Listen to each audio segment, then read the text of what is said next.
先日のトミックス4001プラットフォームワンサイド対向式ホームセットを開封した時に端っこの傾斜のついた部分があるのに気がついて、加藤ローカル線の対向式ホーム用の傾斜部分はと思って探したらありましたので今回紹介します。後ろに置いてあるのは加藤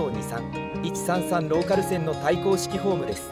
これの端っこにつけるのが今回のホームエンドです。